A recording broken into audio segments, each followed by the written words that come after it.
আপনার পরিচয় নিশ্চিত করুন।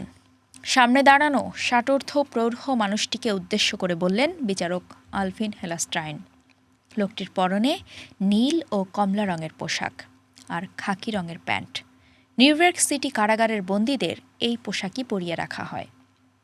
নিউইয়র্ক সিটির আদালতের প্রবেশদ্বার দিয়ে তিনি যখন ঢুকলেন তখন শেকলের ছমছম শব্দ শোনা যাচ্ছিল। লোকটিকে শেকলবন্দি করে রাখা হয়েছে। আদালত কক্ষ ছিল জনাকীর্ণ। দরজা থেকে এজলাসের সামনে পর্যন্ত আসার পথে দর্শক সারিতে বসা কয়েকজনের দিকে ফিরে অভিবাদন জানাতে দেখা যায় লোকটিকে। আমি নিকোলাস মাদুরো স্যার, আমি ভেনেজুয়েলার প্রেসিডেন্ট, শান্ত গলায় বললেন তিনি। আমি গত ৩রা জানুয়ারি থেকে এখানে আছি। আমাকে অপহরণ করে আনা হয়েছে। স্প্যানিশ ভাষায় বলছিলেন তিনি। তার বক্তব্য ইংরেজিতে অনুবাদ করে দিচ্ছিলেন একজন দোভাষী। ভেনেজুয়েলার কারাকাসে আমার বাড়ি থেকে আমাকে ধরে আনা হয়েছে, আদালতের উদ্দেশ্যে বলেন মাদুরো। এই পর্যায়ে এসে তাকে থামিয়ে দেন ৯২ বছর বয়সী বিচারক। মাদুরোর উদ্দেশ্যে তিনি বলেন, আপনি এসব বলার জন্য উপযুক্ত সময় এবং সুযোগ পাবেন। আমেরিকান সময় সোমবার বিকেলে প্রথমবারের মতো নিউইয়র্কের আদালতে হাজির করা হয় নিকোলাস মাদুরো আর তার স্ত্রী সিলিয়া ফ্লোরেসকে। সব মিলিয়ে ৪০ মিনিটের মতো তারা ছিলেন সেখানে। এ সময় নাটকীয় এক দৃশ্যের অবতারণা হয়। তাদের বিরুদ্ধে মাদক ও অস্ত্র সংক্রান্ত অভিযোগ এনেছে ট্রাম্প প্রশাসন। এসব অভিযোগে নিজেদেরকে নির্দোষ দাবি করেন মাদুরো ও তার স্ত্রী। মাদুরো বলেছেন, আমি নির্দোষ, আমি একজন ভদ্রলোক। তার স্ত্রী ফ্লোরেসও বলেছেন তিনি সম্পূর্ণ নির্দোষ। ভেনেজুয়েলার রাজধানী কারাকাসে মার্কিন ডেল্টা ফোর্স গত শনিবার রাতে আচমকা হামলা চালায়। ওই হামলার পর মার্কিন প্রেসিডেন্ট ঘোষণা করেন তারা মাদুরো ও তার স্ত্রীকে গ্রেফতার করেছে এবং তাদেরকে নিউইয়র্কে নিয়ে আসা হয়েছে। আদালত কক্ষে মাদুরো ও তার স্ত্রী দুজনের কানেই ছিল হেডফোন। ইংরেজি থেকে স্প্যানিশ অনুবাদ শোনার জন্যই এই ব্যবস্থা। দুজনের মাঝখানে বসেছিলেন ব্লেজার পরা একজন আইনজীবী।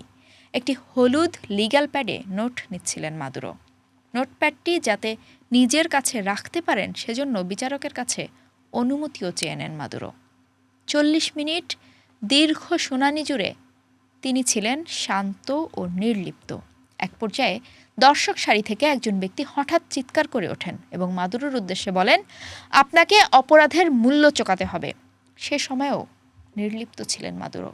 তবে ওই ব্যক্তিটির দিকে ফিরে তিনি উচ্চস্বরে বলেন, আমি একজন প্রেসিডেন্ট এবং একজন যুদ্ধবন্দী। চিৎকার করে ওঠা ওই ব্যক্তিকে অবশ্য পরে আদালত থেকে বের করে নিয়ে যাওয়া হয়। এ সময় লোকটির চোখে পানি ছিল। ভেনেজুয়েলার একজন সাংবাদিক মাইবোর্থ পেতিত। তিনি বহুদিন ধরে মাদুরো প্রশাসনের সংবাদ কভার করেছেন। মাদুরোকে ধরতে গিয়ে ওয়াশিংটন কারাকাসে যে ক্ষেপণাস্ত্র হামলা চালিয়েছে তাতে এই সাংবাদিকের পারিবারিক বসতবাড়িরও ক্ষয়ক্ষতি হয়েছে। কারাবন্দির পোশাকে আমেরিকান মার্শালদের পাহারায় নিকোলাস মাদুরোকে একটি আদালত কক্ষে হাজির হতে দেখার ঘটনাটি একটি অবিশ্বাস্য অভিজ্ঞতা বলছিলেন মাইবোর্থ পেতিত। মাদুরোর স্ত্রী সিলিয়া ফ্লোরেসের কপাল ও চোখের কাছে ছিল ব্যান্ডেজ। সম্ভবত আটকের সময় আহত হয়েছিলেন তিনি। সোনালি চুল পেছন থেকে টাইট করে বাঁধা, কথা বলছিলেন মোলায়েম কণ্ঠে।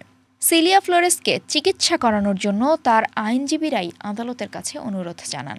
তারা ভেনেজুয়েলার প্রেসিডেন্টের স্ত্রীর এক্স-রে করানোর দাবি জানান। আইনজীবীদের দাবি, পাঁজরে আঘাত পেয়েছেন সিলিয়া এবং সম্ভবত পাঁজরের হাড়ে চির বা ফাটল ধরেছে। আপাতত ফেডারেল হাজতখানাতেই থাকতে হবে মাদুরো আর তার স্ত্রীকে। সোমবারের শুনানিতে জামিন আবেদন করেননি তারা, তবে পরেও জামিন চাইবার সুযোগ আছে তাদের। আমেরিকার আদালতে মাদুরোর বিরুদ্ধে নার্কো সন্ত্রাসবাদের ষড়যন্ত্র, কোকেন আমদানির ষড়যন্ত্র এবং মেশিনগান ও ধ্বংসাত্মক অস্ত্র রাখার অভিযোগ আনা হয়েছে। মাদুরোর সঙ্গে তার স্ত্রী, ছেলে এবং আরও কয়েকজন অভিযুক্ত রয়েছেন এই মামলায়। পরবর্তী শুনানি হবে ১৭ মার্চ।